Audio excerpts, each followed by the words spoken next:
Hello, everybody. So you're here, I'm here, and we are here. It's the Yuri and Katie show talking about brain health. Yes. Rudy Huntington. So Yuri and I are both elite brain health mentors through Dr. Amen University, and we thought that it would be super fun to get together on a monthly basis and talk about brain health so that we can help you all. Yes, help you all while we help me. There's so much to talk about when it comes to brain health and my personal brain having taken like doing the actual scan, got to see my brain and man, I need all the help I can get. Well, what was that like, Yuri? Because we don't have the SPECT scans in New Zealand. So like when I've done the Dr. Amen protocols, it's just been from like the checklist. Uh-huh. Yeah, it was an experience for sure. I actually have it on my YouTube channel. I have a little bit of a like so it's Wow. me and my husband. We went together. It was in May of 23 and we both got our scans. And so I believe it's a 3-day thing. So the first day you go, you get your scan when it is at rest. And the second day you go, you get your scan at concentration. And then I believe it was the third day where we sat with the psychiatrist and we got our treatment plans. So throughout that whole process, it's just, one of the parts too, I think the first part was they were taking our history. So, and then they even had me count backwards, skip 7 numbers. Oh no, I no, no, can't. no. No, no, I would fail. I'd totally fail. Math, I would fail. I'm doing it. I think she had us start at 100 and then I went down. I blacked out. I probably blacked out. I'm waiting for her to give me validation saying that I'm doing a good job. Like, is it 100 and then like 98? Like, I'm like looking to see am I doing a good job? So that was probably the most intense time of it all. Yeah. And, Yeah. and were there, when you saw it, were there surprises for you? Yeah, there was so many surprises. So I like to show my scans to my clients, like so I don't like put it out for the world to see. I'll show you, Katie, but but when I saw my scan, I I saw the emotional part. So there's that the surface view and then the emotional brain. And when I looked at that emotional where it has the red and the blue and the white, that the part on the bottom is the cerebellum. And I asked the psychiatrist, I said, when you look at my scan, what is the most alarming, And she pointed at my cerebellum and she said, there's not a lot of Oh, action sorry, going on I've got, here. I've got my son. My son is going to be part of here. Stop. The mail is here and your passport is here and you have to sign it. Okay, go get her to come in. Sorry, Yuri. Here. Yeah. Hold on, I'll pause it. I'll pause it. Okay. Is an issue. Right, intermission over. Let's go back to your cerebellum, Yuri. So my cerebellum, I asked her what was like the alarming thing, and she said the cerebellum, there's low activity. And I didn't ask her this, but I should have. And I wanted to say later on, I thought of this. I'm like, does that mean I'm slow? Does that mean I don't catch on quick? But when I looked at the scan, Katie, I like it felt like I knew something now. Like now I get to articulate to other people when they're telling me something, now I know why. I need them to give me one set of instructions at a time and slow down like really a lot. Yeah, wow. So, and I talked to my husband about me, our husbands are our therapists and just everything, sometimes like bless their little hearts. But I just poured my heart out to my husband Paul because I struggled with learning in school, like elementary school and high school. Like I struggled. I wasn't smart. I was the last one when it comes to math. We were talking about math earlier. I was the last one to finish my my times tables sheet. I was the last one all the time. And Marita was the first one. She was so smart. So she was intimidating, you know? And Marita in third grade was trying to teach me how to read a clock because I couldn't tell time at third grade. So it just numbers and math was always really hard for me. But I know now, like I say all that because after I look at the scan, and knowing what I struggled with growing up and how I still struggle today, even though I have a master's, my husband reminds me that Yuri, you're smart. But the work I have to do so that I could be smart is a lot. Yeah. And that's do you because think, though, Yuri, that like what you're saying about your brain, because my son has dyslexia and we've all got ADHD, right? Do you think that it's just that the learning system is set up for a certain brain type? like the school system? Yeah. Oh my gosh, yes. Who decided to throw all kinds of kids in one class with one adult and teaching them one way? Like, who said that was the way? Yeah. I still can't get it. It's wild to me. So yeah, no, it's the way that the system has been set up ages ago has not changed. It has not progressed with human evolution. Like we literally have evolved, not that we're different from when we were first created, but that the learning and the awareness of the way we learn is different. Yeah. So why we're not changing with the times, I don't know. But I'm not in charge of that. So Yeah, because that's what I was saying. My kids are learning their times tables, and I said when we learned, we just had to write it out, write it out, write it out, write it out, write it out. And I used to do this with my lines when I was an actress. I just write it out, write it out, write it out, write it out. But similar to you, it was so hard for me to remember, so hard. So yeah. when you had your scan, what was the outcome? What were the changes that you made? Oh gosh. So the changes that I was supposed to make and the changes that I did make are different. I know, I'm just being honest. Oh, so the eating part and the exercising. So one of the things that is good for our cerebellum cerebellum is in charge of our thought coordination. So when we're learning something new, our cerebellum is talking to our prefrontal cortex, and it's a process. It's giving that information. So for me, in order to bring more blood flow to my cerebellum, they told me that I had to do exercises, and particular exercises like the eye-hand coordination. So anything to do with the eyes and having to hit a ball, like tennis or ping pong, things like that, the racket sports. That is very helpful for the cerebellum. And I also recognize for me that also for cerebellums, learning dances, because you're getting your body to pay attention to the beat and go with the beat and then choreograph the moves. And so everything about me is working, and sometimes I look a little wild, but no one's in my room when I'm dancing. So that is my cerebellum at work trying to make it happen.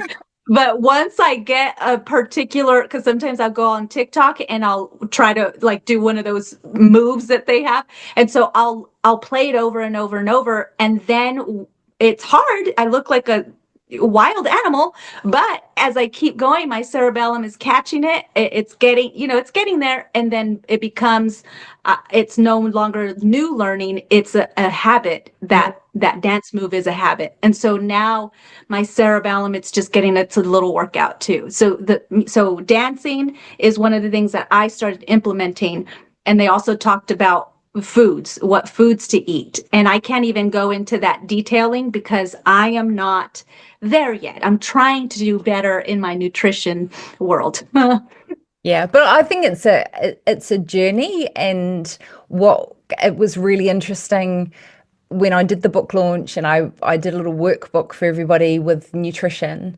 And I actually went back to the very, very beginning of when I started, when I had, binge eating disorder, right? And all I did was I cut fizzy drink because I was drinking a lot of fizzy drink. And I started there and I switched, or sugar, and then I switched to diet, which I know isn't good. Like as a naturopath, I know it isn't good, but it was Yeah, just like these tiny switches over time, it's so good. you know?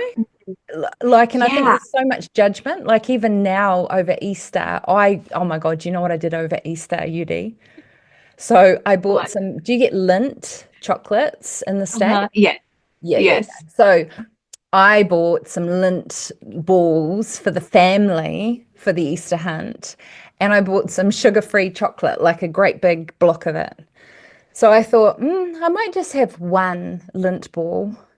And then by the afternoon, I had eaten the entire bag and the entire block of chocolate and my daughter's Easter bunny. And I had migraine for 2 days. Yeah. That I would be right there with you. I would be eating right there with you, so I would not help. But I am so sorry you had a headache after you said had you had a headache. Is that what you said? Yeah, I had migraine. Like, Oh, but I know, Yudi, that I said to my daughter, because she goes, "Oh my God, did you eat all of that chocolate?" And she's only 8. And I said to her, "Yeah." I said, "I've got a really bad relationship with chocolate." But I know all the information. I know the science, but we're still human, right? no. I know. Oh gosh, Katie, that's so good. What would you say to someone like me? And everything you just said was so good, like doing one thing at a time. But what would you say to me, someone who is just because I think even though you just shared that story, I think you're a lot better with eating well. Like, and you're working out. You're very consistent in all of that. But you didn't start there. You had to really discipline yourself, and that is the brain. Our brain is the organ of our behavior. So what would you say there? I think the biggest catalyst for me, and that's from being, like 60 pounds overweight when I was 18. I think that you turn around and what I came to was that if I don't do the thing, I'm going to feel worse, and That's good. I would just start like, I mean, water, if you're not hydrated, you're going to crave sweet and you're Mm, going to feel hungry. Like the thirst reflex is similar to the hunger reflex in the brain, that if you're not hydrated, you're going to feel hungry and overeat. And then the second major thing is fiber. Like if you're not okay. getting enough fiber in your diet, you're not going to feel full. And all of those foods, like my chocolate, like they're addictive. Yeah. Yeah. They're You addictive. couldn't stop. You No, couldn't stop. That whole bag is gone. It's forever. It's just over. Your daughter will never have that bunny. but I've done it before, Yudi. I did it when she was 2, and she got given a whole lot of Easter eggs from family members. I ate them all in the car. She had nothing. She had nothing, Yudi. You took that for your daughter. You took one for the team. You're helping her out. You are a good mother. I listen. That Yeah. is beautiful. Sugar's bad for you, right? So I'm saving her. You are shielding your daughter. Let's do parenting classes. All Yeah. right. And this is going to be part of the main focus. Yeah. Parenting and brain health. This is amazing. Oh man. Well, in Brain MD, they sell delicious chocolates. I actually just had a taste of, oh man, I don't have them with, oh, I think I do. Oh, do you? I think I do. I think I do. If I am this good, I am going to be so proud of myself. Look at me. Yeah. I'd eat them all though, So, Yudi. I'd eat them all. It's the way I'm but wired. they're good because vegan, non-GMO, sugar-free, gluten-free, cholesterol-free, and they're good for your brain. This is brain in focus. And this is brain in love. Yeah. And they are tasty. I don't know. I think there's like for me, and I really want to get my brain scanned at some point, whether I Uh, come this year or next year. But like I've got such an addictive personality that even if Mhm. it's healthy, like I'll go on it. Like I think that's why I have to be so disciplined. Because I've trained as a keto coach as well, and I'd make fat bombs, like Okay. keto fat bombs. So I was all in the macros and everything, but I would eat an entire tray of keto Okay. fat Yeah. bombs. Like there's Yeah. something just in my brain that Yeah. I need. I'm like an addict. I need to just not have it because as soon as I have it, it's on. Okay. Yeah. And that's what you know about your brain even before you have a scan. And so that is though, because you're paying attention to yourself, your actions, your behavior too. But you're also, what other, because you got a lot of certificates and knowledge in all of your realm of learning. Would you say that that was helpful too for you to Oh, know God, about? yeah. God, Yeah. yeah. Yeah, yeah, yeah. I mean, for both of us, I think the Amen certifications has taken the shame and the stigma Yes. out of it Yes. for me. And being able to go, okay, well, it's the anterior cingulate that Yeah. has locked on to chocolate and Yeah. it's not letting go, you know. Yeah, that's good. Our interior cingulate is the brain shear, a gift. What is it? The Shear gear, gifter. the gear What? shifter, the shear gifter. It is the My shear gifter. cerebellum. Come on, Sarah. Come on, Sarah. Ah, That's what I call my brain. is that what you call your cerebellum, Sarah? Yes, I call my brain Sarah. So when I'm a little slower, Yeah. my husband Paul's like, well, he doesn't really do this. I do this to myself. I'm like, Sarah's not working a lot right now. She's just a little sleepy. She's sleeping today. Yeah, So why I why tell did you, there you was get into why did you get into brain health, Yuri? so when I started my life coaching journey, I knew I wanted to learn more about like just kind of give myself more tools in my toolbox for as a life coach. And I went to this conference and there was a booth by Dr. Daniel Amen. And I went to go look at the stuff. And he then had a part of the conference where he was talking about the brain. And I'm like, I want to know everything he knows. That everything he was saying was fascinating to me. And I've never been so in love with the brain like I am now. But even before I knew for myself I always wanted to be a psychologist. Like when I was little, I wanted to do that. I never thought of it about the brain. But when I started hearing him talk that the brain is the organ of the mind, I just fell in love with that language. And I knew there was more to what we were what I was learning because I have my undergrad in psychology. So I knew there was more, you know. So that's when my interest started peaking. And I had the thought, like, I'm going to do that later on in life. Mm. But I always said, you know, I don't have the time and I don't have the money to do all that right now. But in January of 23, my nephew um, decided to end his life. And that was the most tragic thing ever that happened in our family. There was a lot of other things that led to that. And so after that, I had, you know, life just is different after that. And I said to myself, what am I waiting for? Because if there is help for someone like my nephew and even knowledge for someone like his mom, my sister, to know how to help in different ways, you know, so that's when I really jumped into the whole brain health journey because I had the desire, but I never did it. Mm. And after the tragedy, I all of a sudden had time and money. So Yeah. we prioritize, you know, it just, I had it the whole time. It just, so when it became life and death for me, that's when I chose life and started learning about the brain and how to help people overcome whatever stuff they're going through. Wow. So that's what got me into it. Wow. And it's really interesting what you say about we use the excuse of not having time, not having money, even if that's reaching out and getting support. Yet when it becomes an emergency, when it becomes right in your face, and you almost, because we've had 3 deaths in the last 5 months. And, like I said to my husband, it rattles my mortality as well, because you think, well, we don't know if we've got a tomorrow. So we have to, like Shawshank Redemption, one of my favorite movies, you got to get busy living or get busy dying. Like it's, and if we can help people, right? If we can help people along the way. Oh, I know it. Yeah. And isn't that what got you into it too? Because you wanted to start helping people along the way with your journey. No, I wanted to help myself.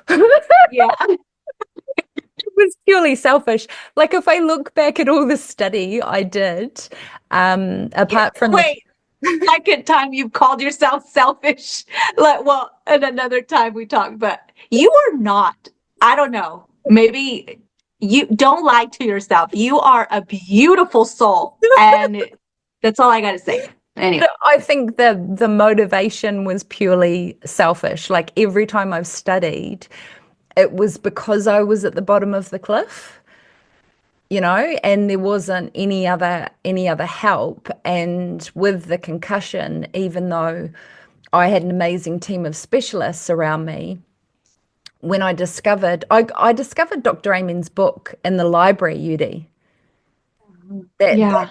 That's how I started, and my interior singular clicked on, and I became obsessed with his protocols because a lot of the protocols were similar to what I'd studied in naturopathy, Uh-huh. but Uh-huh. nobody had put it together for the brain. I didn't know.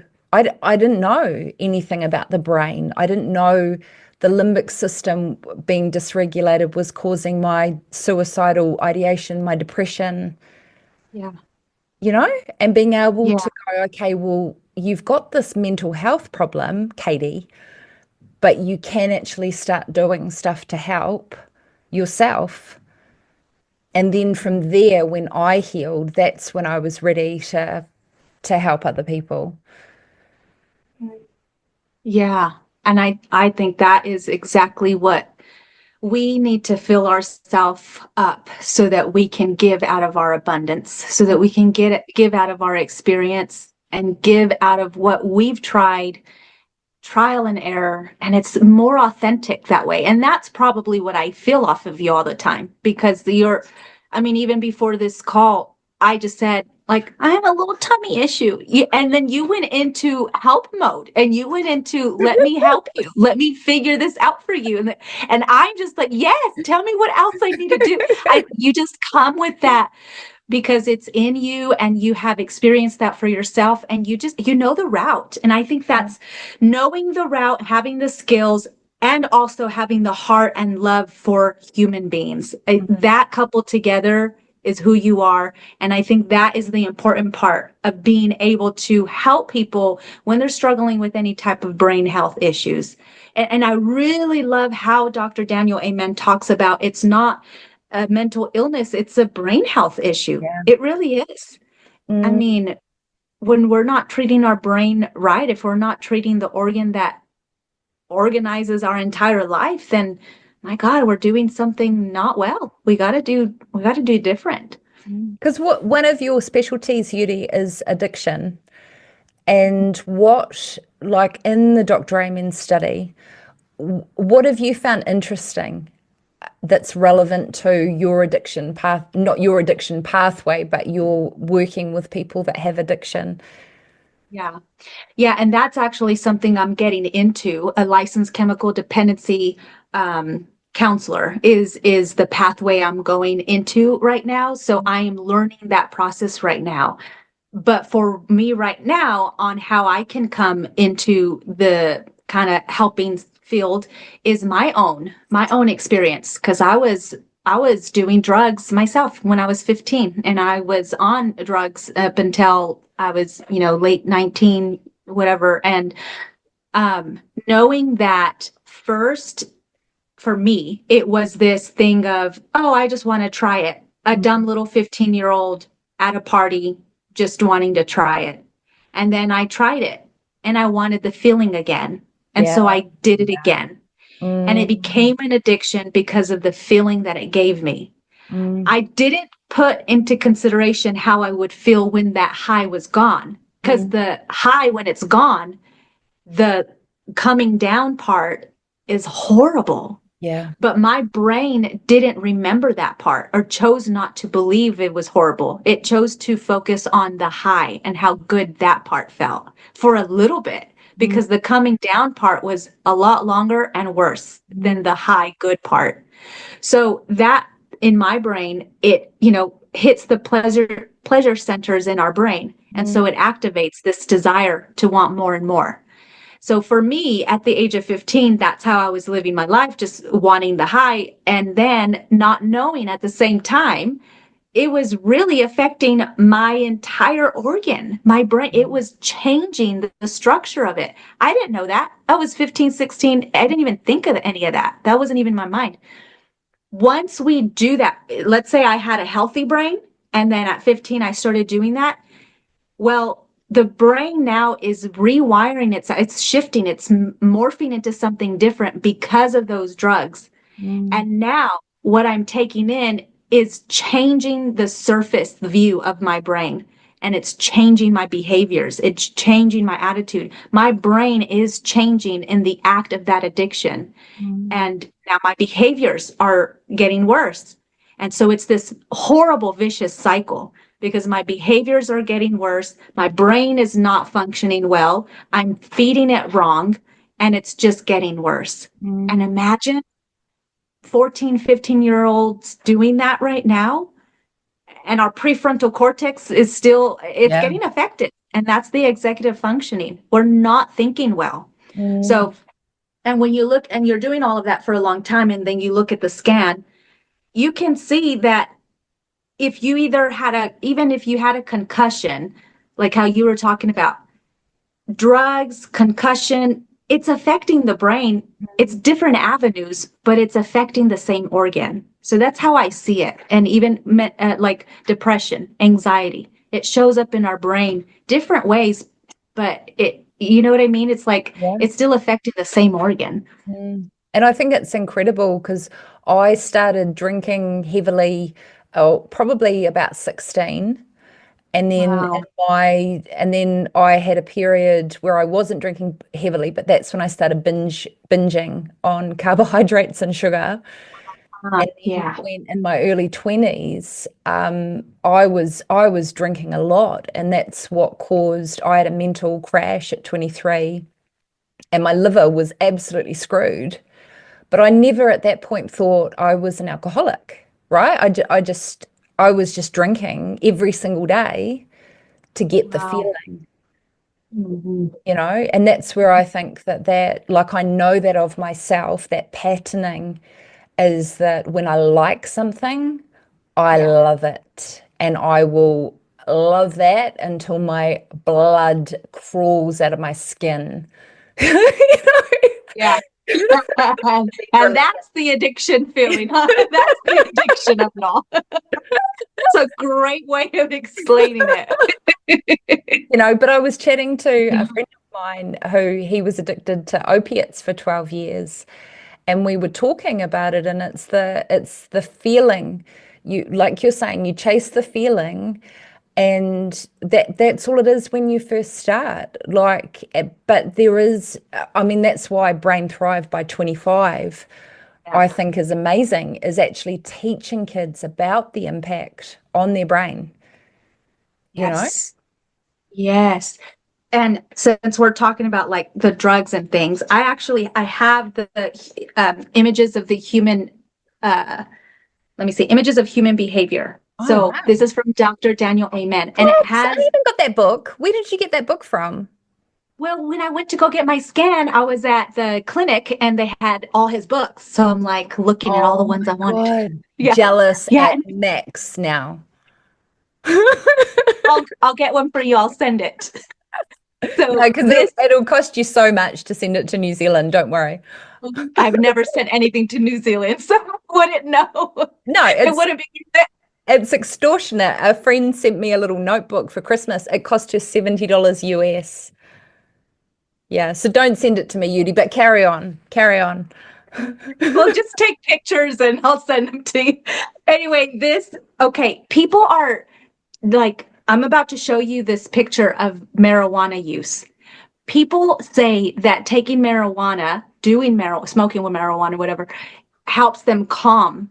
Well, I'm going to show you what it does to the brain. Okay, maybe it's helping them calm, but let me show you what actually is happening in the brain. Your poor prefrontal cortex is like dissolving. So yeah, you're being calm because like your prefrontal cortex is going away. So this is Oh, a wow. picture. Can you see that okay? Yeah, it looks like a monster. Yeah, so that's the prefrontal cortex.